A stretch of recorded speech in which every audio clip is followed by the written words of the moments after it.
Once again, good morning to all of us. At the end of at the end of this webinar, certificates will be given to all the participants. This will be sent to your email after filling out the attendance form.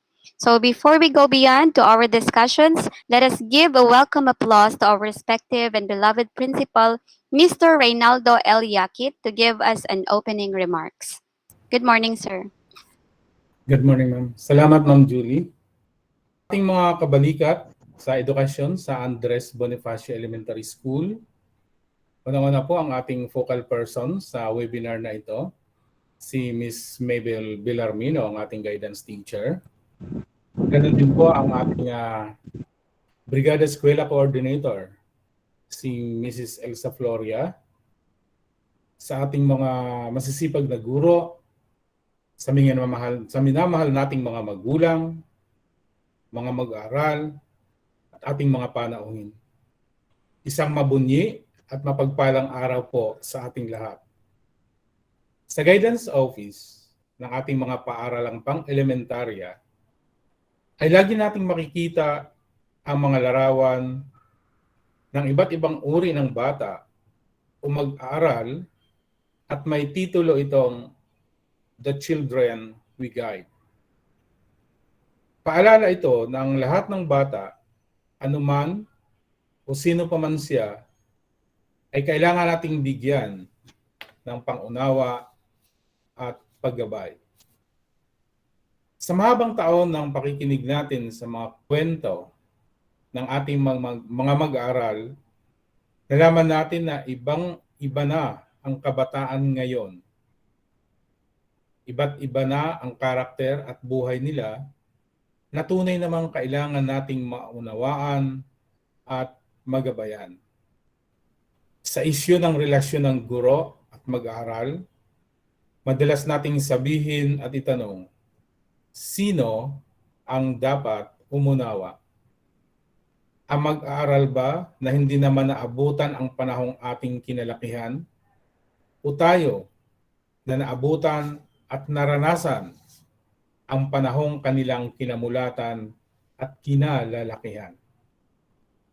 Alalahanin natin na mukhang mahirap maintindihan ng mga mag-aaral ang ating henerasyon sapagkat hindi pa sila ipinapanganak ng mga panahong iyon. Pero tayo, hindi ba't naabutan natin at naranasan ang kanilang henerasyon? Sino ba ang hindi nakakaalam ng computer, ng Facebook, ng email, ng Candy Crush, at iba pang karakter ng panahon ng ating mag-aaral? Sa ngayon, may maidaragdag sa mga larawan ng bata sa inyong The Children We Guide. Sila ang tinatawag na millennials o Generation Y.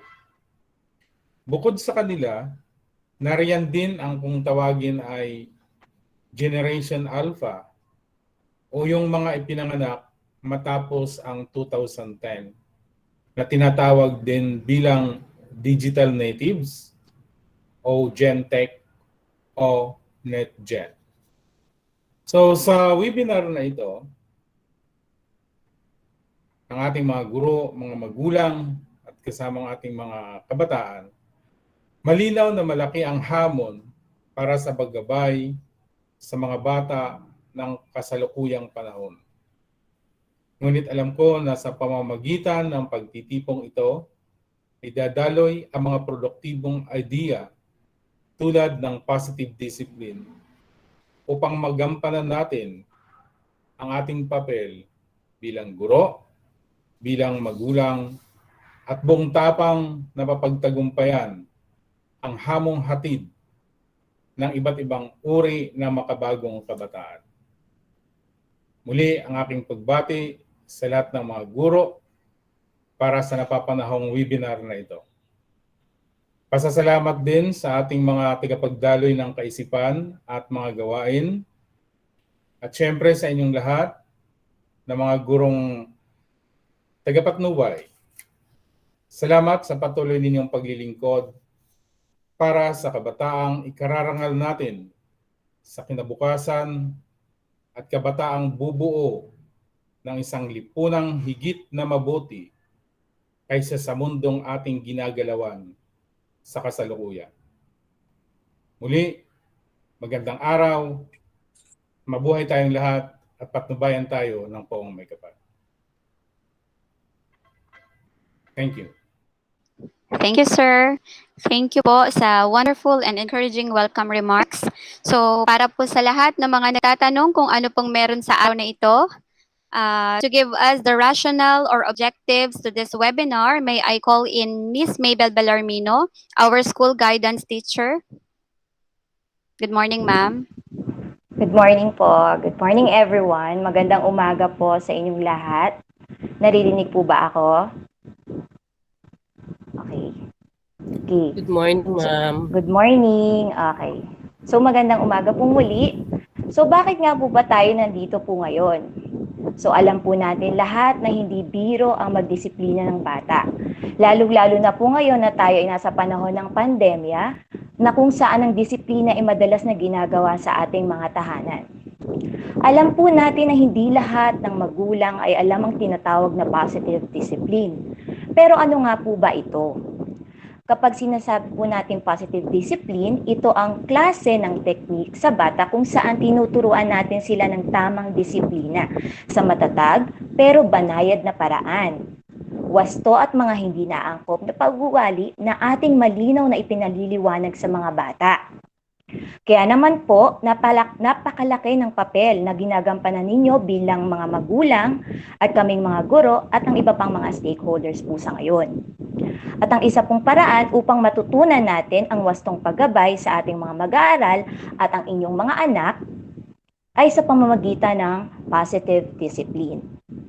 Alam din po natin na ang mga kabataan ngayon ay nahuhumaling sa paglalaro sa computer at anumang klase ng mga gadgets.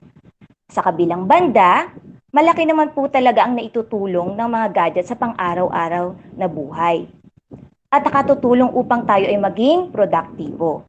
Ngunit sa kabilang banda, ito rin po ay nagdudulot ng hindi magandang epekto sa ating pangangatawan, ating kalusugan, sa kaisipan at pag-uugali.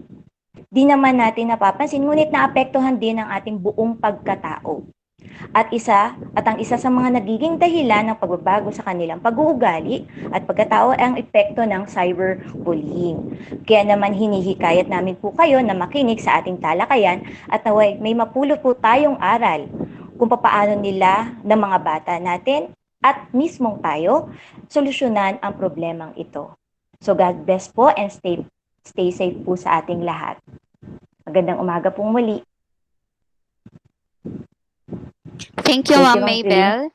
So, to give us more knowledge about cyberbullying, may I ask Ma'am Danica Mangmangon again to introduce our next speaker, please? Okay, so again, good morning, everyone. So it is a pleasure for me to present to all of you our next speaker, who is going to talk about an important, relatable, and timely topic these days. So our speaker is a registered guidance counselor, presently the guidance coordinator 3 of Pasay City West High School. He is a mental health specialist, a member of Philippine Guidance and Counseling Association of the Philippines, and also a member of Philippine Mental Health Associations of the Philippines. So ladies and gentlemen, please join me in welcoming Mr. Randy Wilson C. Delfino, RGC MAED. So let us all give him a virtual applause.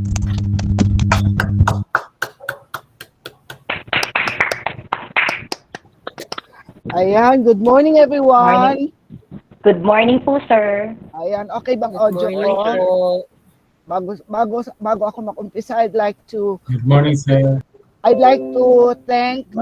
Randy. good morning po. I'd like to thank Sir Reynaldo Yakit, your principal, and your guidance counselor for inviting me to talk about the safeguarding in schools, no? And also the school ABES or the Andres Bonifacio Elementary School. Ayan po, medyo may hesitations lang ako nung in-invite ako ni Ma'am Mabel kasi po nasa probinsya po ako. at ang hirap ng internet. Sana po makasurvive ako today. No? Okay naman ang audio. Clear naman Yes po, sir. Okay, good. So magsisimula na po ako, baka bigla tayong mawala sa ere. At kung nawala man ako sa ere, do not worry, may backup tayo. No? So antay-antay lang pag nawala. Okay, ma'am, paki-present po ng aking slides. Okay po, sir. Good morning, Sir Randy. Good morning, sir. Ayan. So, my topic is all about the child safeguarding in schools in the new normal. Kanina nakikinig ako sa talk ni Ma'am ni Dr. Retiracion, no? Very very timely din yung positive discipline at yung mga tanong very relevant. Then also medyo meron din siyang mga sagot. Yung mga tanong ninyo, may mga sagot sa talk ko about this child safeguarding in schools in the new normal. So, since ito ay pangalawang taon na natin sa new normal at pangalawang taon na natin sa online, no, online class. So, siguro magre-review lang tayo ano ba yung mga protocols on the online para maiwasan natin yung cyberbullying. Next slide, please. Ayan, so child safeguarding considerations under the Learning Continuity Plan ng DepEd. So ito yung response ng DepEd to the COVID-19 Learning Continuity Plan. Next slide. So when we say child safeguarding, it is protecting children from risk, harm, abuse, and maltreatment. Okay? Or child safeguarding, it talks about provisions of safe and effective care of children and taking action to enable children to have the best outcomes. Or ito yung tinatawag natin na child protection. Or child protection is a part of the safeguarding process. And we are expecting every school meron tayong Child Protection Committee. So under the Child Protection Committee, syempre ang ating chairman is ang principal natin, then the vice chairman is our guidance teacher. Okay, so alam nyo, even before pandemic, about 43.8% of children at the age of 13 to 18 years have already experienced cyber violence. You see, ang age 13 and 18, these are siguro nasa grade 6. Tama po ba? Ang grade 6, ilang taon po ba ang grade 6? 12, 13. Tama, ma'am? Yes po, sir, mga 12. Ayan, no? So, tingnan nyo, at the early puberty stage ng bata, they are already experiencing cyber violence. How much more this time of pandemic? Next slide. So 1/3 of the types of cyber violence were in the form of verbal abuse over the internet or cell phone. Nakita nyo naman, ang mga bata ngayon at the early age, bata pa sa 13 or even yung mga elementary natin, no, they are already exposed to internet and cell phone. And most of them, no, 1/3 are experience this verbal abuse. Ano ba yung mga verbal abuse? At ayan, nakita natin dyan, no, like they call it tomboy, pangit, ano pa, baboy, bakla, tanga, salot, etc. So these are examples of verbal abuse na kukuha ng mga bata sa cyber violence. Next slide. Di lang. Taglit lang po at matawag lang sa mesada. Sir, good morning po. Sir? Good morning, sir. Yes po, yes po. Sir, pwede. Alin po? May sinend. Sir, opo, pwede ko pong i-check later. Nasa talk lang po ako ng ABES. Sir, tawag ako ulit, sir. Sir, ha? Tawag po ako. Sige po. Pasensya na po, tumawag kasi si Sir Misada. Anyway, so going back, no? 1/4 were sent sexual messages. So bukod doon sa verbal messages na nakukuha ng mga bata, 1/4 of them are sexual messages. Next slide. So an estimated of 2.5% had their own nude body or own sexual activity shown in the internet or cell phone, including both real and falsified images. So sa Facebook po yan, no, nakikita po yan ng mga kabataan or even yung mga bata. They already have their own nude pictures na ina-upload o dina-download nila sa internet. Okay, next slide. That's even before pandemic.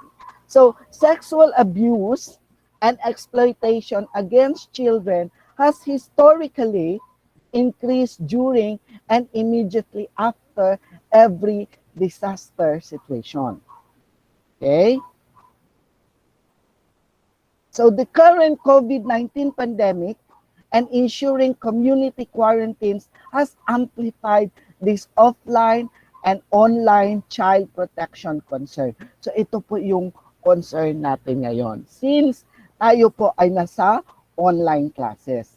So children have increased a time spent online with the absence of face-to-face learning. Okay? Kung titingnan natin, wala na yung face-to-face, pangalawang taon na natin na walang face-to-face, the children are already exposed in the online. So ano yung mga potential increasing risk for them? So one is exposure to inappropriate, harmful online content. Dahil nasa online ang mga bata, so they are already exposed to this, no? Like pornography, violence, cyber violence, and cyberbullying. And also unhealthy screen time. When we say of unhealthy screen time, ilang oras ba na ang exposure ng bata, no? Ng bata sa online or sa cellphone or sa kanilang mga laptop. 'Di ba? So kailangan din tinitingnan natin, no, yung kanilang screen time. Then possible interactions with offenders online. Next slide.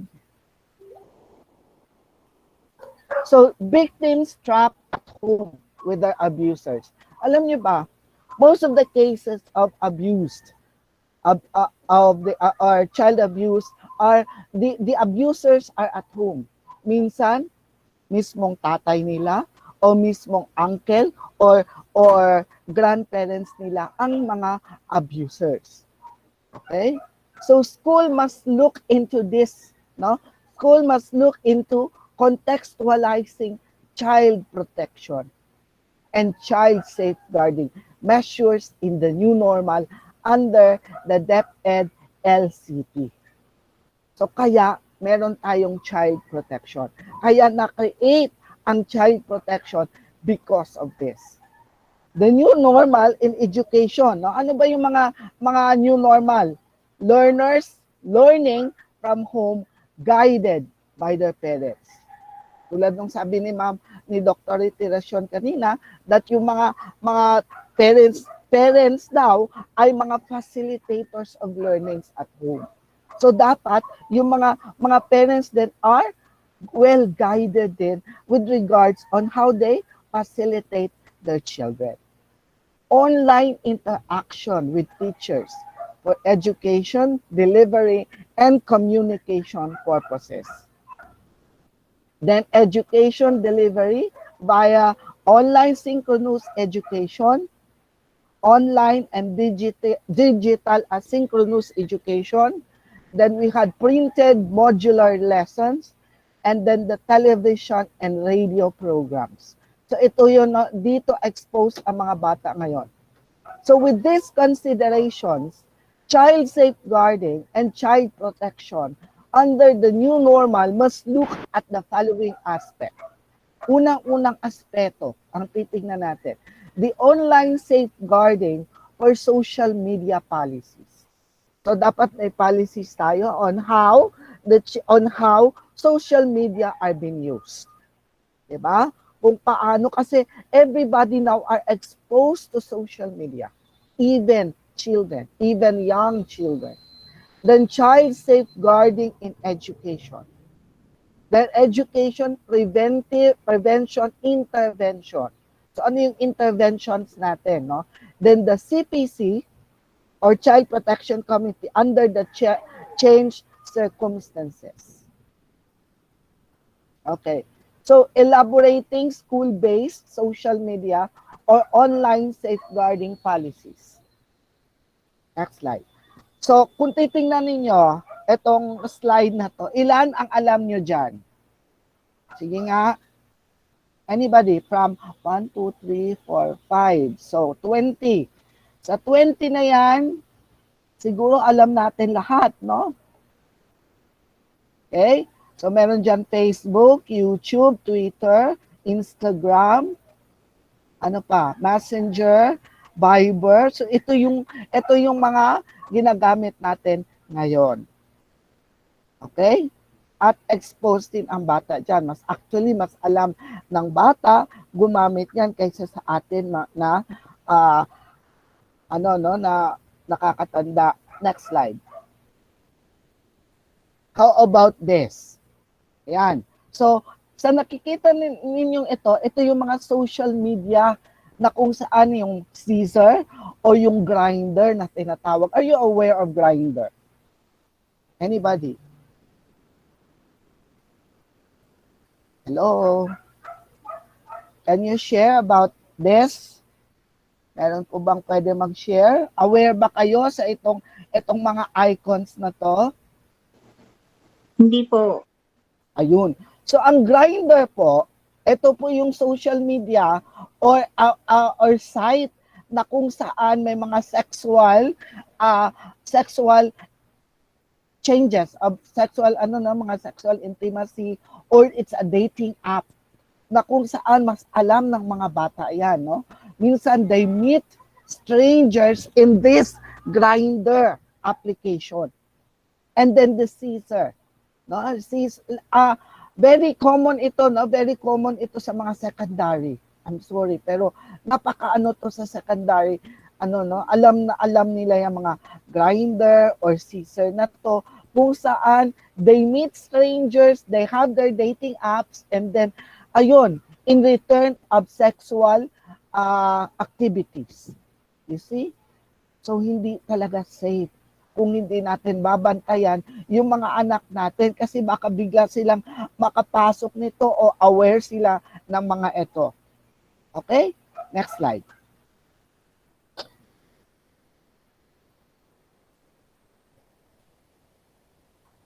Next slide.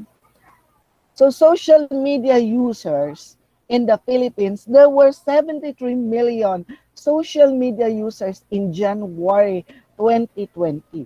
So mas tumaas, no? Mas tumaas ang gumagamit ng social media, lalong-lalo na nung lockdown. Lalong-lalo na nung nagsimula itong pandemic nito. Bakit? Kasi karamihan sa atin ay nasa bahay lang.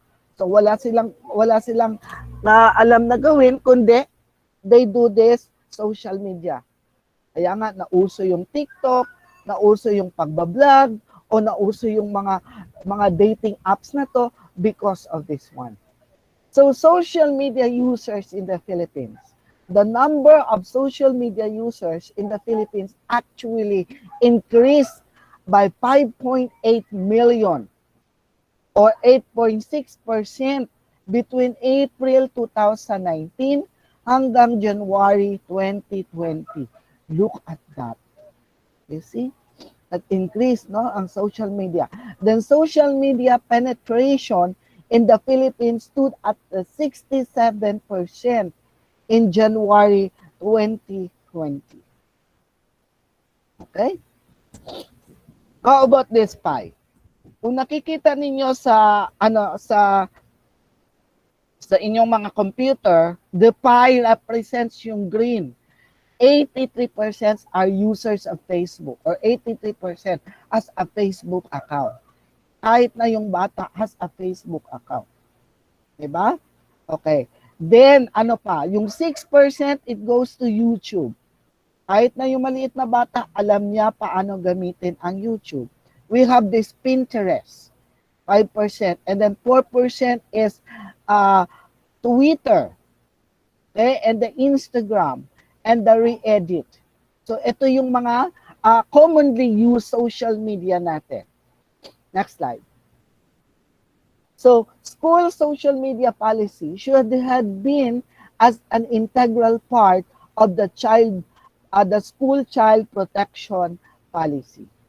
So ano ba itong mga policy na to? Okay. Why do we need to elaborate social media or online safeguarding policy? Bakit kailangan natin? One, potential grooming between the school personnel and the students via messaging apps. So at least alam natin yung mga apps na ginagamit ng ating mga estudyante. Okay? Or ginugroom natin sila sa tamang paggamit ng mga messaging apps. Or inappropriate or unsafe interaction during the online delivery.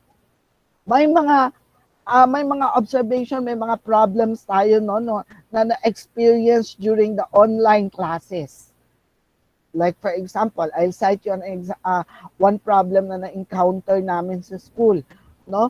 Yung halimbawa sharing of pornography materials. Pag wala si teacher, nakatalikod si teacher, ayan, no? They share and then yon. And then meron pang mga halimbawa they have this sexual interactions or communication pag wala si teacher. Kaya hindi pwedeng iwanan ni teacher ang mga estudyantes online. Then role modeling concerns to teacher and personnel. Then learners inappropriate or unsafe online conduct. Then mismanagement of official school, social media presence leading to child protection concerns. Next slide. So what should school social media or online safeguarding policies include? So one there is defining social media communication channels. Then elaborating behavioral protocols to online interaction. Then guidance for personnel as online role models. Then official school social media presence management. Okay, next slide. So ano tong social media communication channel? The goal is to identify how safely use the platform as the school communication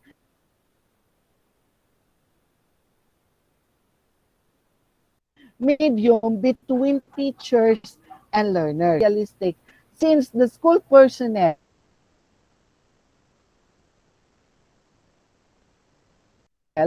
and the learners will use social media as communication platform because of its accessibility. Okay, so yun yung goal natin. Next. Then, rather than having different social media platforms, so dapat marami tayong mga social media platforms or tinitingnan natin ano yung mga appropriate social media platforms na pwede natin gamitin. It is best to define what are the acceptable social media platforms. Katulad halimbawa ng Facebook. Ang Facebook kasi, meron silang mga restrictions. No? So, nakakaroon ng restrictions ang Facebook pag halimbawa inappropriate yung ina-upload o dina-download ng tao. or pwede siyang i-report. Okay? The same as with other, no? Katulad dito sa pinakita ko, the messenger. Okay? Then yung Twitter and then the Instagram or Viber. So ito yung mga social media platforms na may mga social restrictions or may mga restrictions sila. So kaya dapat din alamin natin yung mga apps na binibigay natin sa ating mga student. Next slide. Next slide.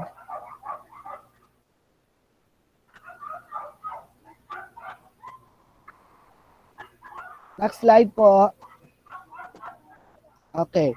So in case of Facebook, no, instead of using the group chats or the Facebook groups, the groups has more moderation and safety features built in. Katulad ng sabi ko kanina, mas safe ang Facebook kasi may mga restrictions sila.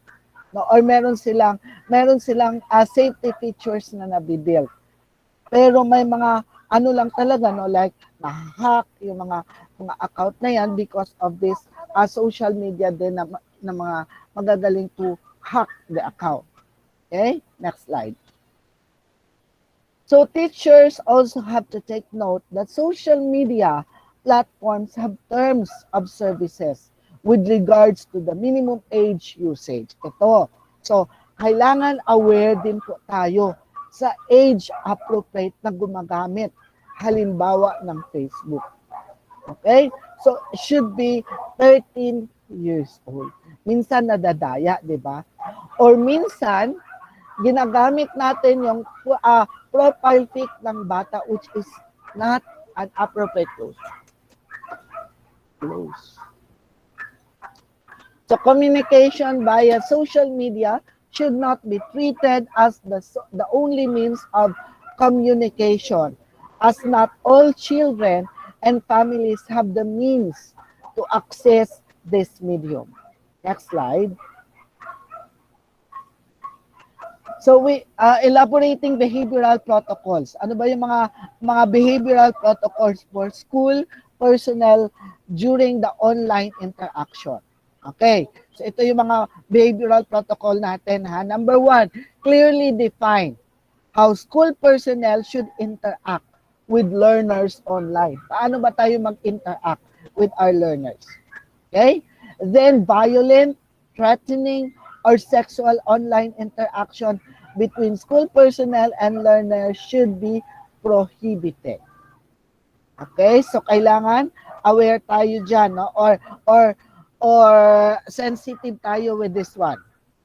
Then, private messages between school personnel and learners are risky, and safe protocol is to prohibit such practices. Then define guidance on social media, friending between learners and school personnel. Okay. Pangalawa po, next slide. So, before the online interaction, ito yung mga behavioral protocols na ano natin. These are responsibilities of teacher under RM 238 series of 2020. Siguro alam naman natin to. No? Teachers can only interact with learners when consented by parents or guardians. So yung pag-online class natin, kailangan consented pa rin ng parents. Okay? Our teachers are prohibited from requiring learners below the age of 13 to create their own social media accounts. So, kailangan conscious tayo dyan, no? So, kailangan kung magka-create man sila, dapat meron pa rin as much as possible, meron pa rin guidance ng parents or ng teacher. Pero as much as possible, the age of 13 lang ang may mga social media accounts. Okay. Teacher must use the recent profile pictures and ensures that their picture is suitable to the dignity of their profession. So yun, no, yung profile picture natin as teachers, kailangan maayos naman, no? Hindi naman yung kasi lalo ngayon na mas maraming batang teacher, mas mabuting mas mas maraming bata, so dapat appropriate din yung natin, profile pic, hindi yung profile pic na naka-spaghetti ka o naka-plunging ba, etc. Okay. Teacher shall inform. Next slide.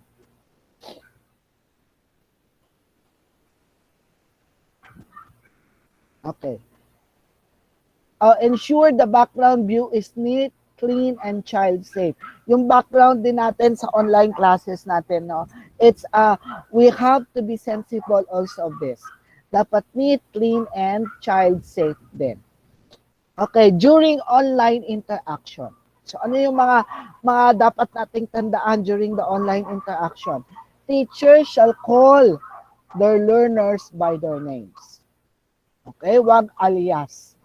So we call them by their names. Our teachers shall use age-appropriate examples and humors.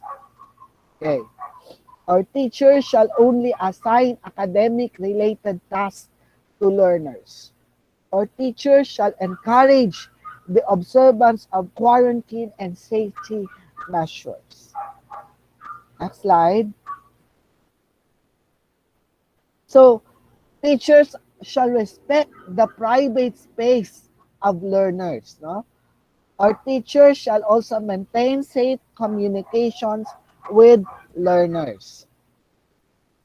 And teachers shall motivate all learners and shall not privately promise to give a special gift or favor to a specific learner. So, iwasan po natin yan. Our teachers are bound by the CSC. Alam natin yung CSC, di ba? CSC rules against receiving gifts and favors. And teachers shall provide appropriate credit to learners. Next slide. After online interaction. So after the online interaction, teacher must, upon request or during the scheduled session, update the parents or guardians through any available and agreed communication platforms on the performance status of the latter's children. Our teachers must also respectfully inform the parents of any behavioral issues or challenges that may have encountered and recommendation to address said issues when necessary. Katulad nung tanong nyo kanina, no? Na tanong kanina, napansin ni ma'am na parang nagbabago ang ugali ng kanyang estudyante, nagbabago ang kanyang behavior. Unang-una, pwede natin kausapin. Pangalawa, pwede natin i-refer sa mga magulang. Kakausapin natin ang mga magulang. Kasi alam niyo po ba, bakit minsan nagbabago ang ugali o behavior ng bata? Baka may pinagdadaanan sa bahay. Diba? O baka may mga experiences siya na kung saan minsan mas nadadala ng bata yung behavior niya sa school kasi mas doon niya na-express kaysa sa bahay. Okay? So yun po dapat we have to be sensitive on this also. Or we could refer if we have our guidance counselor or guidance teacher in school, pwede po nating i-refer. Kasi ang nangyayari, nire-refer lang natin sa mga teachers natin, yung mga pasaway. Diyos ko naman, no? Hindi po ang guidance office po, hindi po discipline office, ha? Ang guidance office po, tinutulungan natin yung mga bata sa kanilang well-being. No? Kung may mga pinagdadaanan, tulad ng sabi ni Ma'am Reteresyon na magkakandak po ng counseling. Hindi po binibigyan ng punishment ang bata. Okay? Next slide. Wait lang. Consent or the RM238 series of 220, this is regarding the learner's data and privacy. Yung mga data privacy natin. First, consent from parents is needed before school personnel can post images, videos of learners on the social media platforms. So yun, no, yung paggamit ng mga pictures ng bata o ng mga images or videos ng bata, pinapaalam po natin yan sa mga magulang for data privacy. or hindi po natin sinishare agad-agad kanino-kanino, no? Lalo na this enrollment time. Diba? During the enrollment, nagtifill up po ng mga data yung bata sa ang mga magulang sa enrollment form. Huwag po nating i-share, no? Huwag po natin i-share yung mga enrollment form na yan dahil ang enrollment form na yan are basis of what? Data privacy. Or the content shall secured at the start of the school year and shall be in writing. Then the consent shall cover all images, videos taken for school year and shall be used only for school documentation purposes and other legitimate purposes. Okay, next slide. Ayan, no, may consent form. Sample yan ng consent form. Okay, next slide po. Okay. So, standards that shall govern after consent or permission. The image and the videos must neither mislead the viewer as to the actual situation of the subject. So, we ensure that the data or the information like the name, the address, and the contact details are not seen or publicly available. So, very clear po yan. Ha? Wag po nating i-post lalong-lalo na itong mga information na to publicly. Okay? Or ensure not only images of the learners in inappropriate dress or environment or posts are taken. So, yan, katulad nung nagpo-post tayo lang ng mga inappropriate picture ng bata or ng mga inappropriate dress, it's a no-no. Okay? Next slide. Okay. Learners must not be depicted in the awkward or compromising or dangerous situation. Okay, so we have to take note of that. The learners must not be depicted in sexual or sexualized manner or context that can constitute image of abuse. That is why it is very, very important na ginagay po natin o chine-check natin yung mga bata o yung mga anak natin in using this internet or the social media account. Images taken shall not depict violence, pornography, or crime. Balikan ko lang yung sabi ko kanina, no?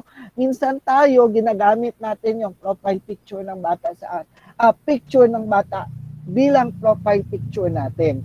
Wag na wag po natin. Kung pwede lang, wag. Kasi for the protection of the child also. Diba? So, hindi po maganda. Halimbawa, si Maria, si Mrs. Maria de la Cruz. Pero ang picture ni Mrs. Maria de la Cruz ay yung anak niya na babae, na bata. So, yung minsan, nagagamit po yung picture na yan o kinukuha po yan ng mga hacker. At ayun, napupunta sa mga pornography sites. Kaya we have to be sensitive on this. Okay? So any persons may report any issue as to the use of learners' data information contained in any posted material in the school head or school guidance counselor. Then the school head through the guidance counselor shall validate whether there has been a violation of the data safeguarding standards. Okay? Then once determined, the school head shall instruct the responsible school personnel to take down the posted material content immediately. So when the school personnel fails to abide of these directives, he or she shall be subjected to disciplinary procedures. Sa madaling salita, pag may mga issues tayo sa mga eskwelahan natin ng ganito, kailangan po kaagad gawa ng action. Okay? Hindi po natin set aside. Okay? So ito naman is the age as a factor to consider in the safeguarding standards. Okay? The use of moderated private social media groups or learning groups shall be applicable to junior and senior high school. Hindi na to, para lang to sa mga junior and senior high school. But anyway, may mga magulang naman tayo dito. Uy, nakita ko si Alvin. If a junior high school learner is below 13, then he and she shall not be a part of a moderated social media group. So, but instead shall receive communication via other means. Identify both the teacher and parents or guardians. Next slide. Siguro mamaya ang dami yung tanong regarding this one, no? Sasagutin natin yan. So, age as a factor to consider. For grade 1 to grade 6, teachers shall employ either, kinig po kayo, messenger group chats or Facebook groups with the parents of the learners. So, hindi pwedeng, hindi pwedeng yung mga bata lang. So, kailangan isama natin yung at mga magulang. Okay? Kasi, ang edad sa grade 1 to grade 6, tulad ng sabi nyo kanina, nasa 12 pa ata or 13. So, hindi pa pwede, no? Teachers are prohibited from requiring learners below the age of 13 to create social media account as a means to join the official school-based communication and or learning groups. Okay, next slide. Ayan, the consent of the school head. The teacher advisor shall inform the principal and the guidance counselor of his her attention to create a moderated social media group. So dapat aware po no si principal or si guidance counselor. Create the group using his her DepEd email account. No other email account. Kasi meron naman tayong DepEd email account, diba? So, yun yung gagamitin. Then, the social media group setting must be set to a private group. Ayan. Then, the advisor, school head, or his representative shall be co-administrators. Okay, next slide. So, all moderated school social media group shall have the following as moderators. So, sino yung mga moderators natin? One, of course, the guidance counselor, guidance teacher, or the grade level coordinator or the grade level chairperson. And one, learner class representatives. This is in high school, no? I don't know with elementary, baka pwede, no? Okay. So, the guidance counselor, or the guidance teacher, or the grade level coordinators, interaction shall be limited only to observation tasks to ensure that the potential cause of harm to anyone is prevented and not committed within the group.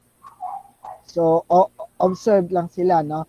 Then, guidance counselors or guidance teachers may immediately intervene on actionable reports or posts seen in the said group. Or one representative of the homeroom, such as our PTA, may be invited as a member or observer of the group. Next slide. So ano yung guidance, no? Guidance for school personnel as online role models. The policy and the social expectations for school personnel behavior offline should also extend to the online sphere, or there should be a balance between freedom of expression and the adult's responsibility as the role model.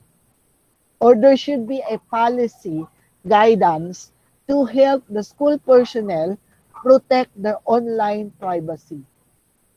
And then the school personnel should protect the learner's confidentiality.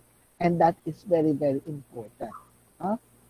So the school personnel must refrain from posting in their social media accounts the following, like posting and sharing inappropriate, immoral, or offensive pictures, videos, or articles, which may discriminate against any person or agency, religion, sect, race, or gender. So, alam naman natin yan, di ba? Then any undue or inappropriate posts, such as but not limited to depiction of them like drinking or smoking and wearing inappropriate outfit that may be taken out of the context. So posting of personal attacks, libelous criticism, distorted or defamatory information against any persons or entity, or yung sex videos, or scandals, and similar posts, or the use of vulgar or foul language. So, we prohibit that. No? So, ito yung mga official school media presence management. Sample lang po yan. No? Okay, next slide. So, creating policy guidelines on official social media presence ensures that schools protect their online presence as an institution. So, dapat meron tayong guidelines on this. Our schools shall ensure that the terms of service of social media platforms are followed.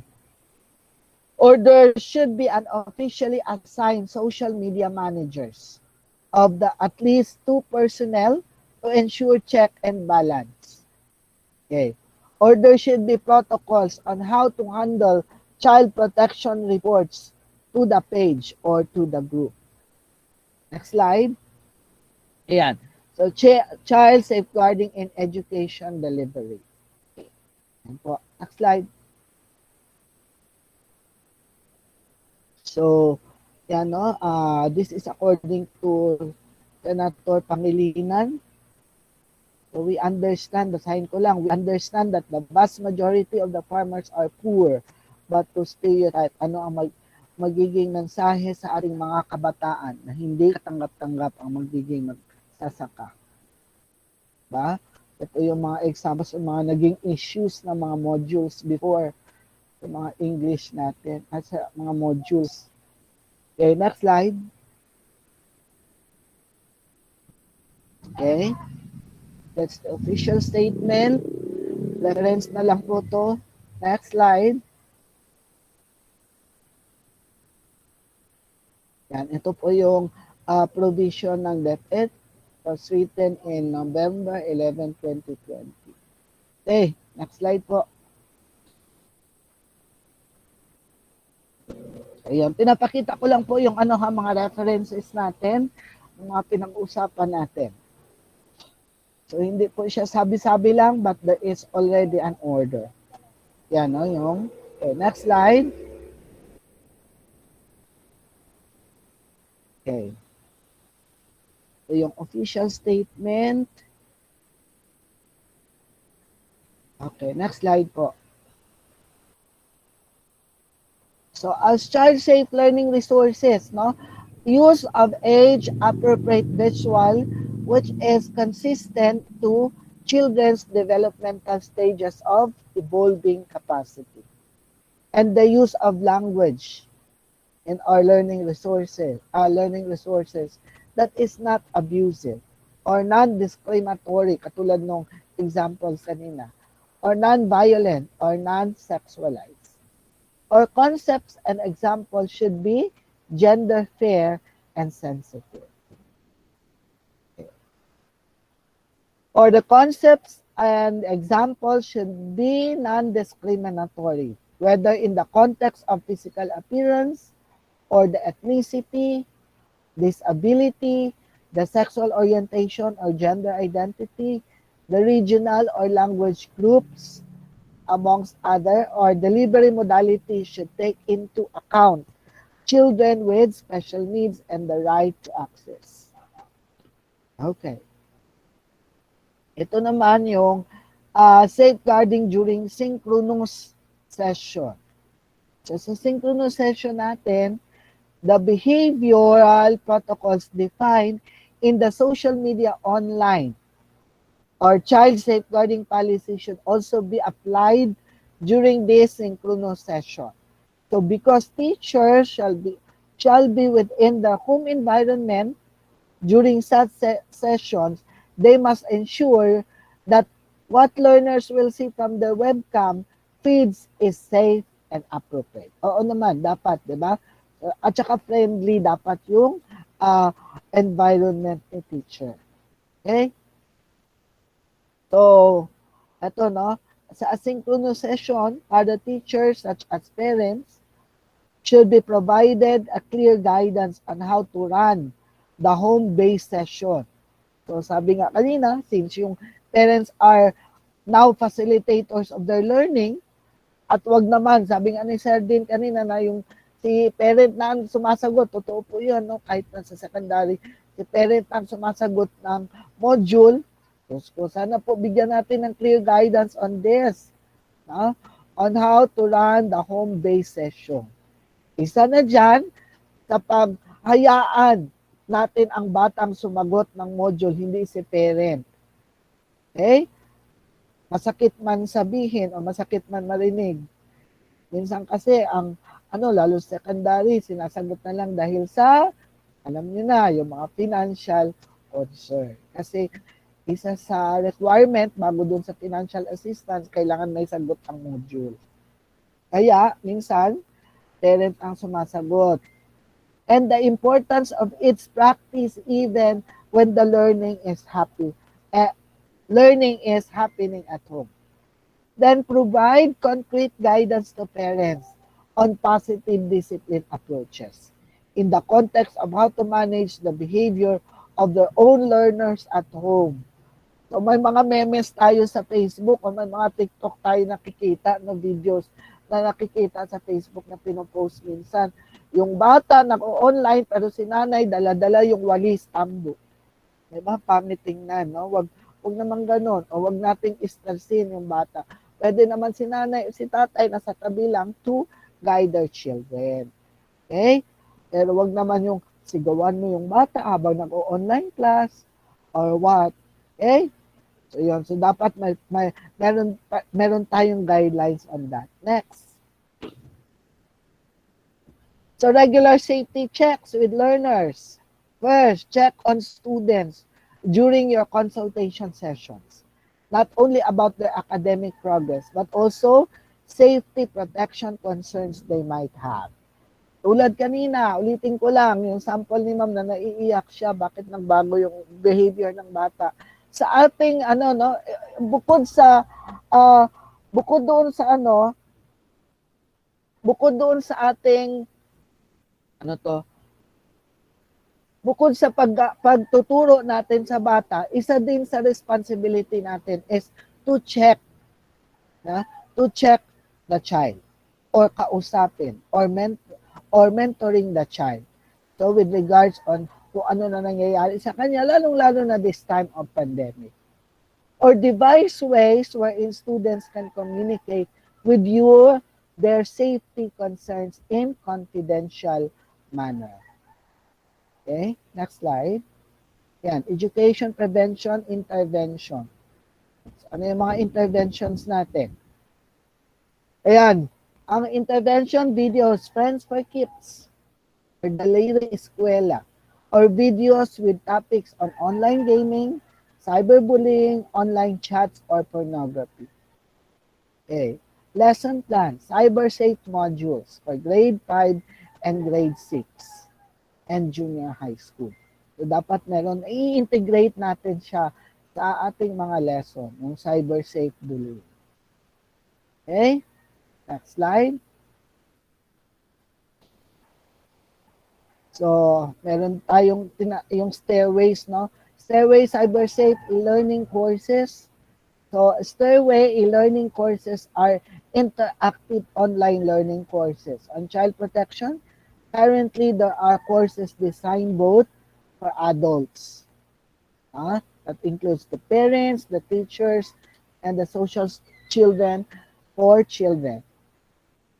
And then these e-learning courses can be used as online asynchronous learning. Next slide. Ayan. So, these are e-learning courses can be accessed. Anyway, you have this PowerPoint. Pwede nyo namang i-share. Diyan na binigay ko na kay Ma'am Maybell. Ma'am Maybell, pwede nyo po i-share itong slide na to sa mga teachers. Okay po, sir. Thank you po dun sa slide. The Child Protection Committee in the new normal, yan, isa yung katulad ng sabi kanina, dapat meron tayong committee ng child protection. So, involved dito sa Child Protection Committee, tulad ng sabi ko, the chair here, it's the principal, then the vice chair is the guidance counselor or the guidance teachers, and then the members is as a teacher, is as a parent, is as a student, and then is as a community. Okay, next. So, yan, recommendations for functional CPC or the Child Protection Committee. Ensure the CPC continues to meet or they fulfill the prevention mandates of the CPC. Or craft a school-based social media or online child safeguarding policy. Or ensure the child protection education is mainstream in the school-based learning continuity plan. Okay. Then fulfill response mandates of the CPC. To address violations of the CPP via clearly laid out of case management system and protocols on handling child abuse concerns. Okay? Ayan. So to end my talk, according to Bill Gates, technology is just a tool. In terms of getting the kids working together and motivating them, the teacher is the most important. I think that's all. Thank you very much for listening. I'm open now for questions.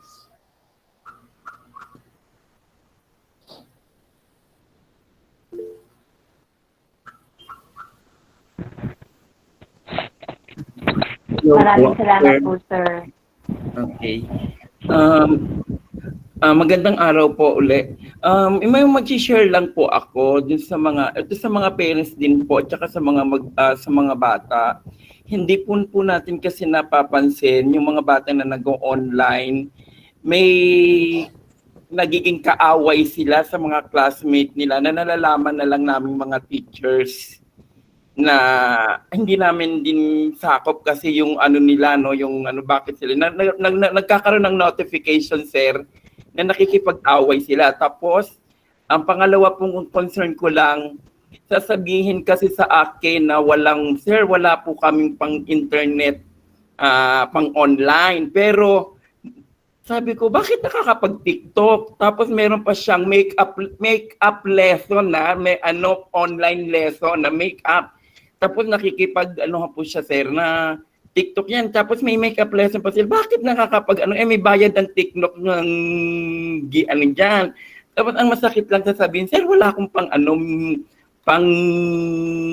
online class.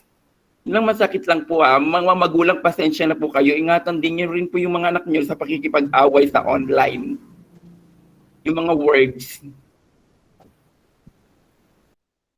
Ay, totoo po yan, no? So, hindi lang po pala problema yan sa high school, pati din po pala sa elementary. Yes, kasi nga tulad ng sabi ko kanina na isa sa kaya na-expose masyado ang mga bata dahil dito sa pandemya na to, yan, tulad ng TikTok, etc.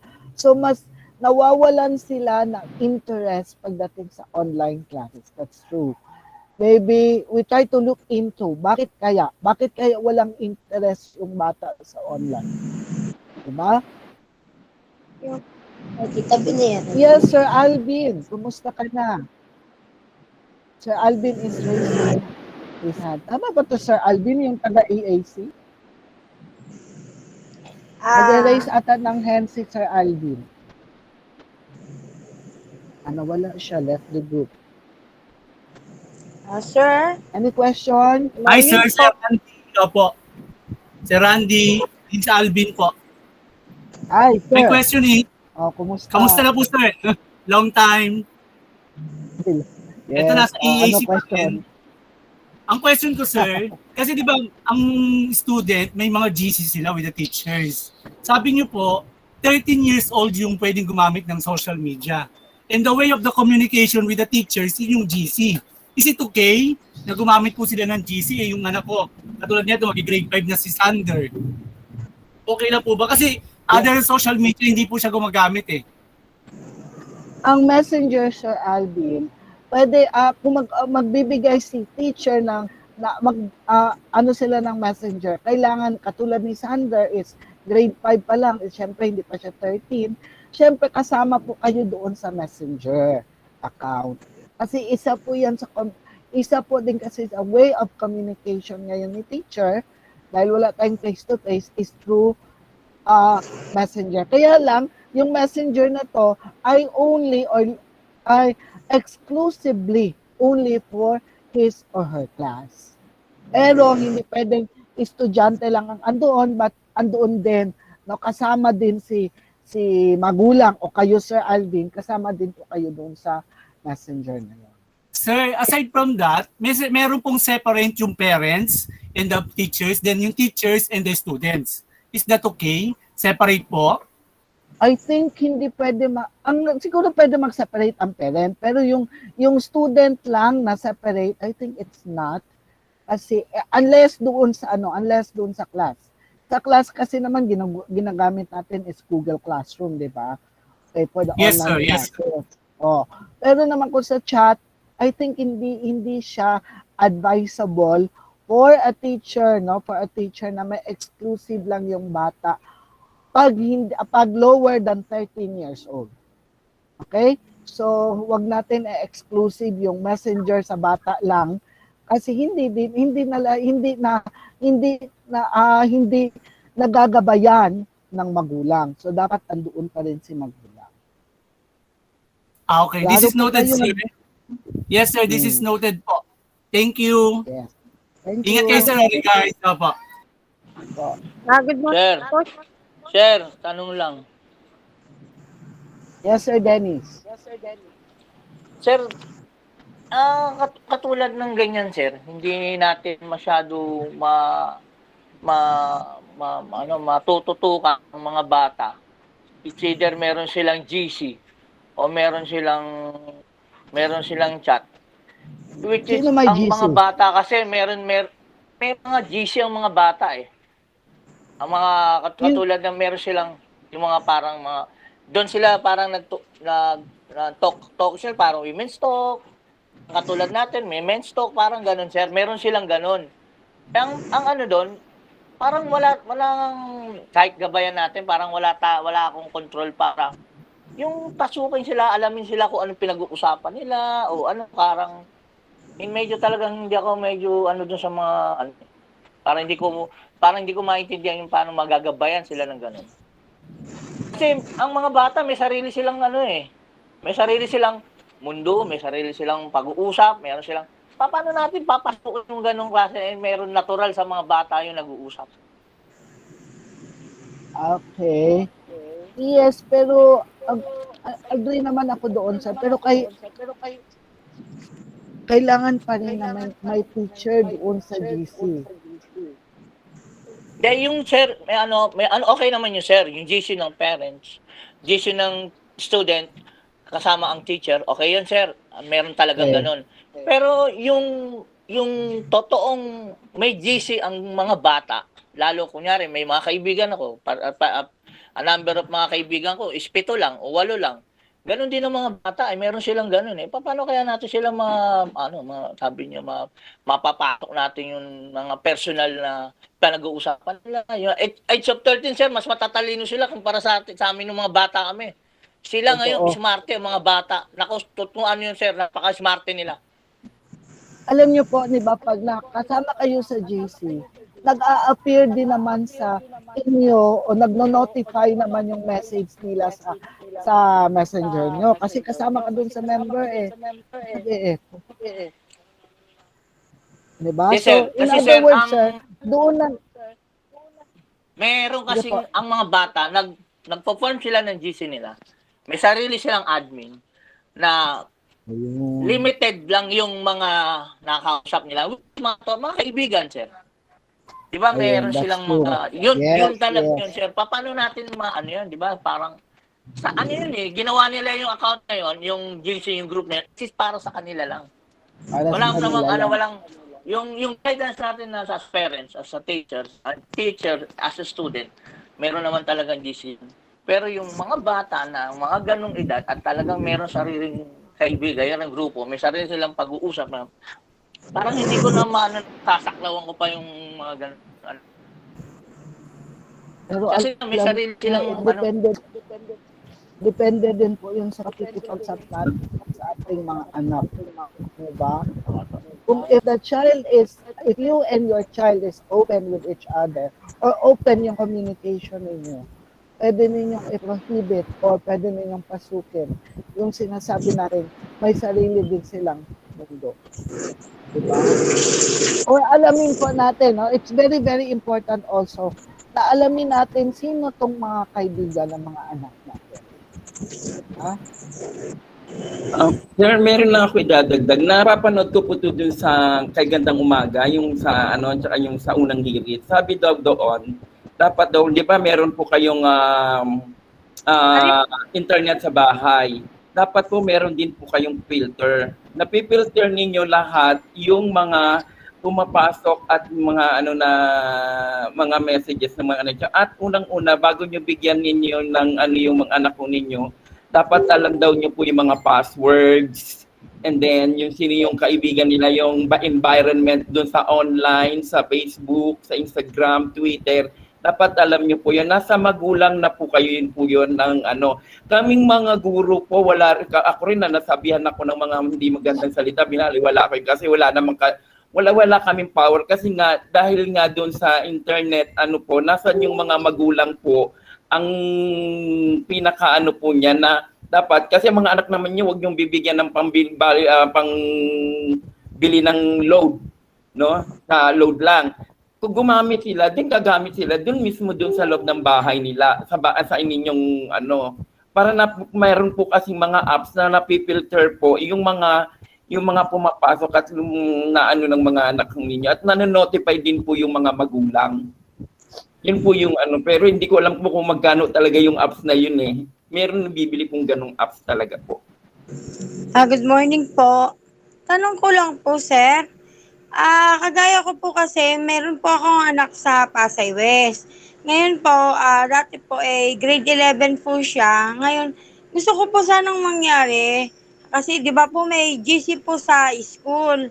Ang gusto ko po sanang mangyari, kung pwede po bang, pati po yung parent, kasali po sa GC nila sa school. Kasi para po na monitor po namin kung ano po yung mga activity or nakakasunod ba talaga sila sa pag-aaral nila. Kasi po, hindi po nai-inform kagaya nun, sabi po kasi ng anak ko, halimbawa may mga kagaya po yung nakuhaan ng report card, hindi po nag-inform yung teacher. Ngayon, hindi ko rin po malalaman kung hindi ako pupunta ng school. Kasi yung anak ko, hindi rin po na-inform sa kanya sa GC nila or minsan nalalaman na lang niya sa classmate niya kung ano yung mga nangyayari. Ganun po, sir. Gusto ko po sana ngayon coming year, grade 12 na po siya. Sana po naman masali sa GC sa school. Ma'am Melanie, sasagutin po kita. Unang-una sa lahat, ang grade 11 and grade 12 are young adults. In other words, senior high school na po sila. They have their own responsibilities. Yung GC po nila na nakakreate is their classes. Ayun po, like with the duties, halimbawa yung ng modules or dapat po ini-inform kayo ng advisor or meron kayong communication sa advisor. Kasi si advisor naman, kinukuha naman niya ang contact numbers ninyo para po makausap kayo. Pero with regards po yung sinasabi ninyong GC, tulad na sa hindi po natin maano yan kasi these are young adults already. Hindi naman to katulad nung pinag-uusapan natin ngayon na lower than 13 years old na dapat involved ang parent pa rin sa mga GC ng bata. Okay po. Paano po, sir, pag halimbawa, hindi po nag-inform yung teacher? Yun nga po ang sinasabi ko sa inyo, dapat you communicate sa school po. Kung hindi nag-i-inform, tanungin niyo po ang anak ninyo, bakit po hindi alam ng anak ninyo? Bakit po yung iba alam? Ba't po ang anak nyo hindi alam? Okay po, sir. Thank you po. Sige po. May tanong pa po ba?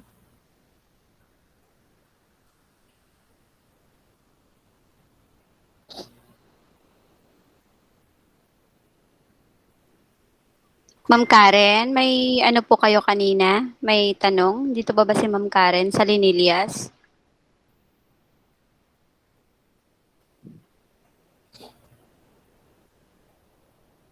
Hello po, Wala. good morning. Ayun Hello, po. good Good morning po. Ask ko lang, I mean, same lang din yung concern ko with Sir Alvin kanina. Yung GC ng mga bata and parents are separate, di po ba? So the question is, since last year kasi, kasama pa din ako doon sa GC ng mga bata kasi initially hindi ako nag online class for the kids. So, ako talaga yung nakasama doon. And this time, yun sana din yung request ko kasi since may one child is still on the primary. So, sana, kasi 'di ba sa GC mga bata lang. So, mas preferred ko pa rin po sana pero it depends pa rin po sa ano ninyo sa guidelines. So sana yung mga parents is kasama pa din sa GC ng mga bata kasi mas namo-monitor po minsan kasi syempre pag sa parents lang hindi natin nakikita yung mga conversations nila, not like last year na talagang kita ko. So minsan kasi may mga tama din po yung isang parent na meron silang sariling mundo. They have their own conversations. Pero this is GC ng school. So I suggest din po na kahit GC ng bata yun is meron pa ring access yung parent. Kasi for example, sa mga parents po na working, so wala po kaming, hindi po namin nakikita yung during online class, wala kaming access sa mga bata. They have their own time, they have their own GC, ganyan. So yun na lang, yung kahit wala kami, nakikita namin yung conversation or any update ng teacher doon mismo sa GC ng mga bata. Yun lang po.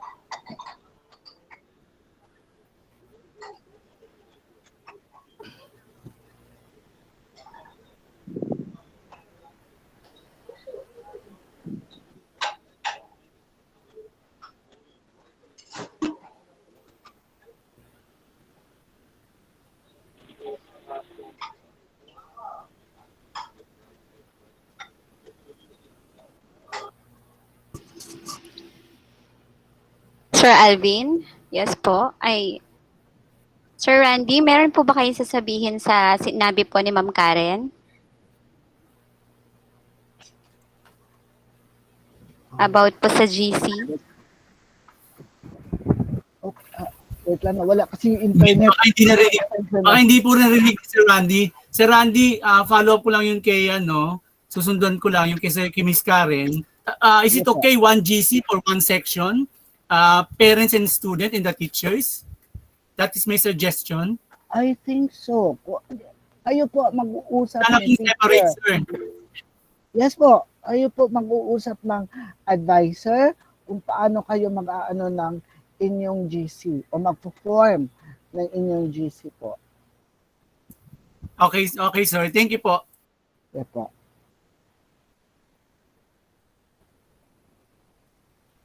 Any more question? May question pa po ba? O wala yung internet kasi pasensya. Sir. Yes, Sir Isa pa Dennis. na-encounter, good morning po isa pa na-encounter ko po dyan sa GC, nung parents, saka students, saka ng teacher. Sir, yung pag namimiss mo yung messages, natatambakan, tapos so kailangan mo mag-backward hanggang sa hindi mo na sa para masusundan sa dami ng mga So, di ba sir, mas okay din siyempre pag may hindi ka naiintindihan o may hindi ka nalalaman, mas better na open si teacher palagi na matanungan o para ma-inform din ng mas maayos. Yes, po. Yes naman. Which is ganun talaga na-experience ko rin kay Ma'am Mabel. Very approachable siya pag talaga tinatanong at medyo nawawala ako sa GC ng mga teachers, mga Opo, students, o responsibility, parents? yes sir, responsibility din natin no, as ng teacher at ng magulang din kung meron po tayong GC kasama ang ating mga anak. Katulad ng sabi ko kanina, nanonotify naman tayo na may message. Pwede naman po natin basahin agad para iwas yung sinasabi ni Sir Dennis na magbabackread ka.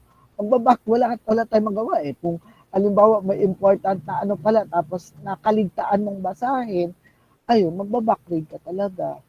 Di po ba? Kaya, yun po ang... Actually, sir, nakakaligtaan, sir. Gawa nung, siyempre, medyo sa trabaho, walang net, mauwi pa, tapos may mga messages na hindi ko rin nakikita, hindi ko na nababasa, iba na pala na sa pag-uusapan. Yan yung kaakibat ng responsibilities natin pag meron tayong group chat with parent and with our students or children.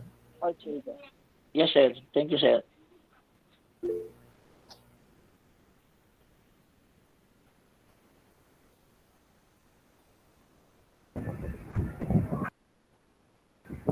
Hello po. Yes po, Ma'am Elsa. Good morning po ulit sa lahat, especially to Sir Delfino. So gusto lang po nating sagutin po yung sa in terms of sa mga GC. First, yung tanong po dun sa GC, yes, tama po yun, no? Problem po yung may separate since we open the GC as platform po na para for communication ng teachers to the students. So ang hindi maiwasan ng naging problem po ngayon is nag-create naman po yung mga bata ng kanya-kanya pang GC na yun po ay hindi na namin ma-monitor, no? So doon po lalabas yung role naman po ng mga parents to guide their children sa mga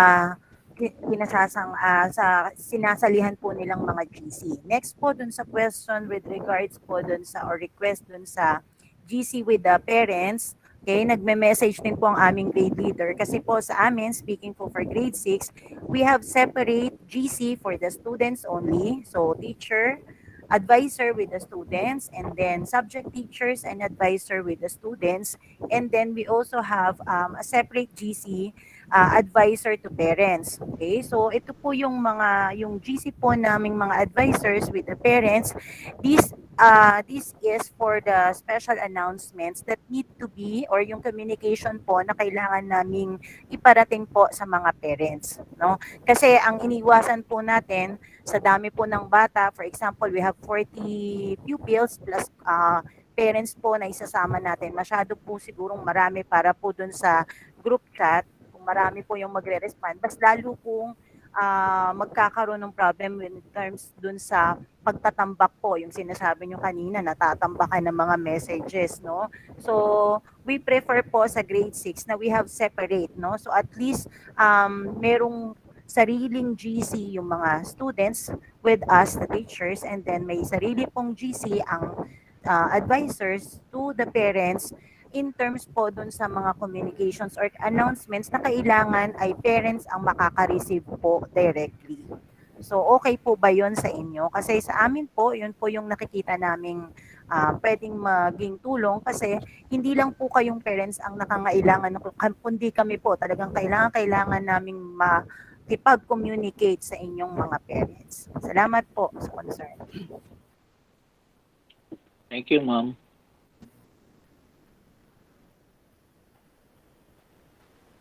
Thank you, ma'am. So may questions pa po tayo.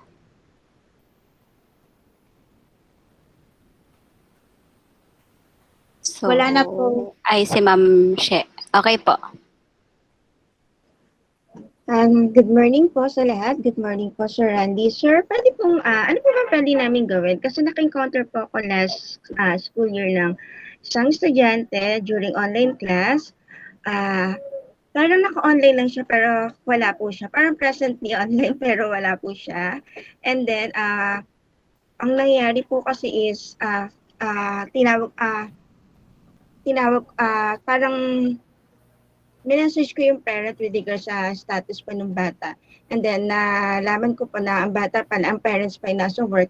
So, ang bata po pala wala nag-guide. So, ang nangyayari po, nag-online games. So, ibig sabihin po, online po siya, presently online sa class, pero wala po talaga siya. Kasi maraming beses po eh.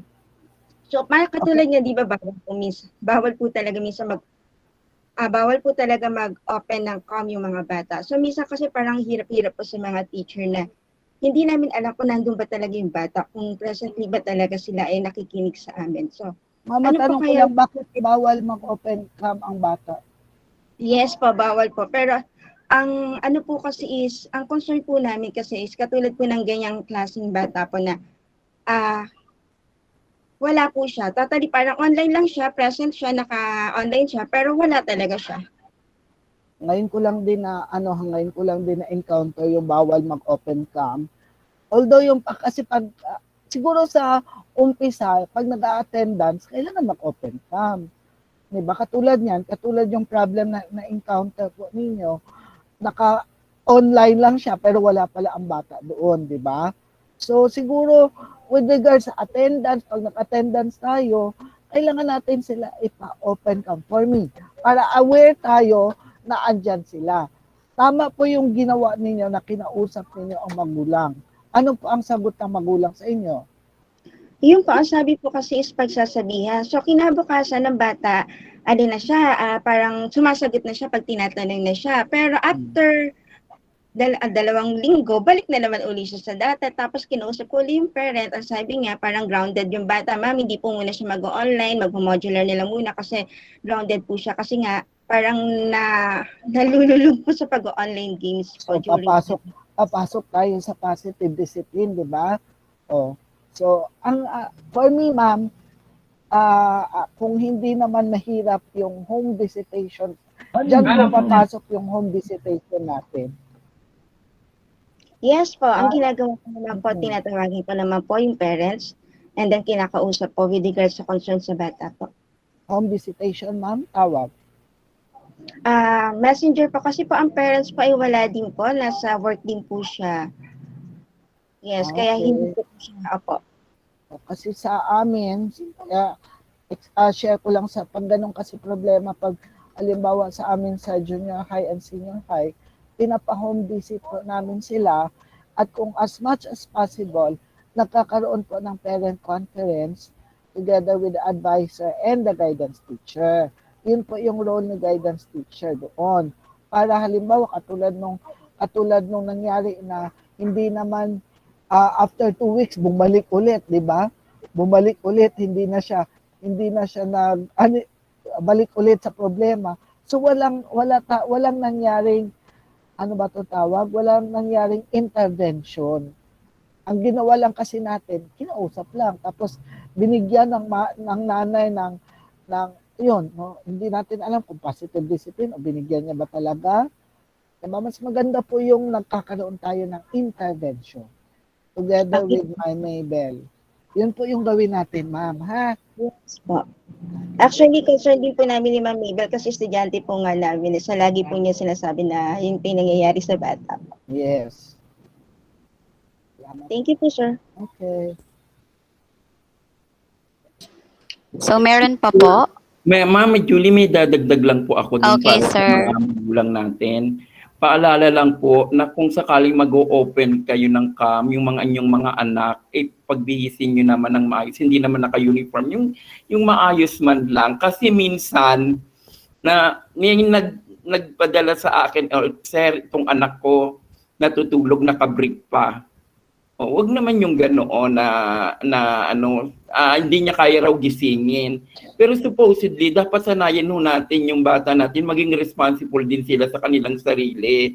Na minsan lahat ba iaasa lang sa magulang, hindi naman po yung dapat ganoon. Sana pating pananamit, ihanda nyo din para sa kanila. Para parang katulad din sa normal school na pati yung pagkain at ihanda nyo din. Kasi minsan, sir, lalabas ako kasi na kakain muna ako in the middle of the class yun. Pero sana naman, para din sa normal na face-to-face, na binibigyan nyo rin sila ng baon. Kaya lang, iba ngayon, pagkain na lang, na sana po ay hindi nasisira po yung klase. Po yun, pagkain, tapos yung pananamit. Naalala ko yung pananamit lang talaga. Minsan nakasando lang, wag naman po yung ganun. Panawagan lang po sa at lagi niyo pong babantayan yung anak ho ninyo sa inyang, hindi naman yung sagot lang, yung hindi kayo yung sasagot. Titingnan niyo lang kung ano yung ginagawa ng anak po ninyo doon po sa harapan ng cellphone or ng laptop. Yun lang po. Maraming salamat po. Dagdag ko lang yung sabi ni Sir Gerard, no? Ma'am, sa simula po ng ating online class, nagkakaroon po tayo ng orientation, di ba? Orientation with the parent. Tama po yung sabi ni Sir Gerard na dapat siguro magkaroon tayo ng orientation sa mga magulang with regards on ano yung guidelines natin sa pagkakandak ng online class. At tulad po yung diniscuss ko kanina sa inyo. Siguro po dapat meron yan para, halimbawa niyan, ang klase 7 o'clock, tulog pa ang bata, nakabrief pa. Hindi naman pwedeng 7 o'clock saka pagigisingin. So dapat aware ang magulang na ito ang schedule ng bata. At kung ano yung mga dapat na ginagawa sa online.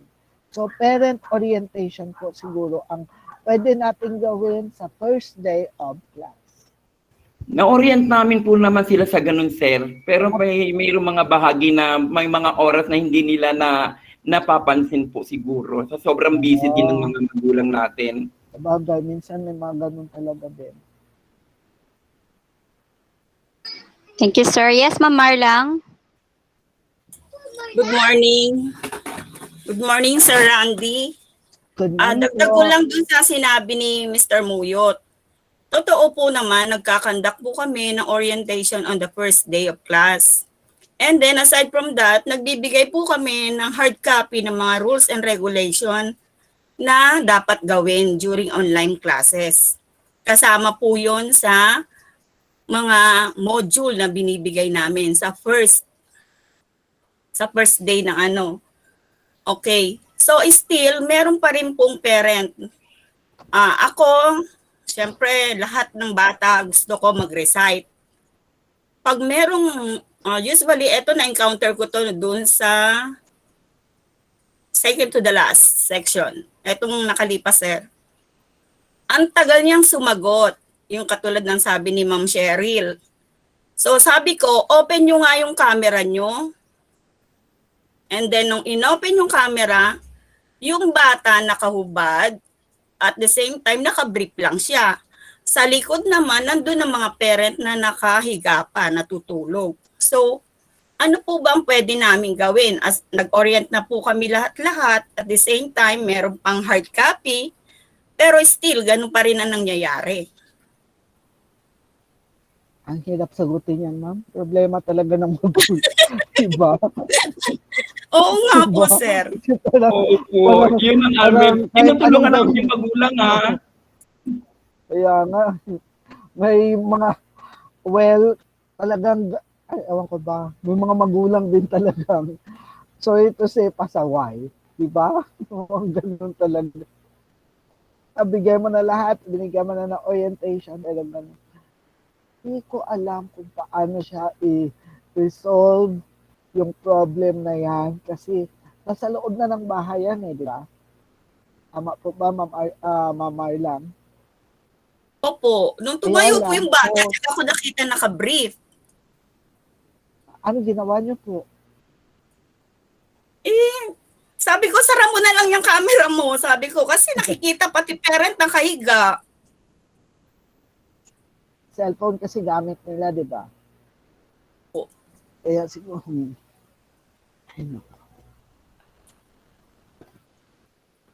Yun po. So, meron pa po ba tayong last na lang po siguro? Kung meron pa pong magtatanong?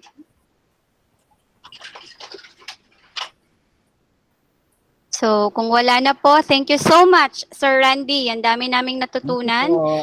Talagang na-open ang aming mga minds sa lahat po ng inyong mga itinuro. So kaming mga kaguruan at mga magulang ay mayroong malaking role na dapat gampanan lalo na sa sitwasyon natin ngayon. Ang mga bata mas magaling pa kaysa sa atin sa paggamit ng technology and social media. Ang agapang pagbabantay, pangungumusta sa mga kaganapan sa kanilang buhay ay dapat pong dilidilihan. So yun po yung natutunan ko sa araw na ito. So share ko lang po, ang sabi po sa Proverbs 22, Verse 6, NIV version, ang sabi dito, train up a child in the way he should go. And when he is old, he will not depart from it. So, ayun po, nasa kamay po ng mga magulang talaga yung pagmomold sa murang isipan ng mga bata. Kahit sabihin na natin na high school, mura pa rin ang isipan nila. So, nakasalalay pa rin sa parents, sa teachers, ang kanilang pag-grow. Ayun po, maraming salamat, Sir Randy. Bago po ako mag-proceed, lahat po ng parents ay inaanyayahan ko po to fill out the attendance form po. Huwag niyo pong kalimutan. Ayun po. So maraming salamat, sir. So with that, please accept our utmost appreciation to you as one of the speakers for today's webinar to be presented by our master teacher in charge, Mrs. Elsa Floria. Okay, so good morning again. Good morning po, Sir Randy Wilson. So may we present po to you the Certificate of Appreciation awarded to Sir Randy Wilson C. Delfino in recognition for his commendable role and for sharing his expertise on the topic cyberbullying during the school-based virtual session on the advocacy of positive discipline at home, in school, and community, held at Andres Bonifacio Elementary School on August 20, 2021 via Google Meet link. Signed, Reynaldo Eliakit, Principal 2. Congratulations, Sir Randy. And thank you po so much. Thank you po. Thank you po so much. Thank you. Thank you so much po. Huwag po kayo magsasawang bisitahin ang ABES. At baka ma-invite po namin ulit kayo sa mga susunod po na panahon. So as we end na po tayo. May I call in Mrs. Laarne P. Bosque, one of our master teachers in Andres Bonifacio Elementary School, for the closing remarks. Good morning, ma'am. Good morning, ma'am. Okay, good morning. Good morning po sa inyo. To our guest speakers, Dr. Maria Marisa Grace Riteracion, Guidance Counselor or Coordinator 2 of Pasay City National High School, and Mr. Randy Wilson Delfin, Guidance Counselor 3 of Pasay City West High School, our heartfelt thanks for sharing your knowledge on positive discipline and cyberbullying. We truly learned a lot today.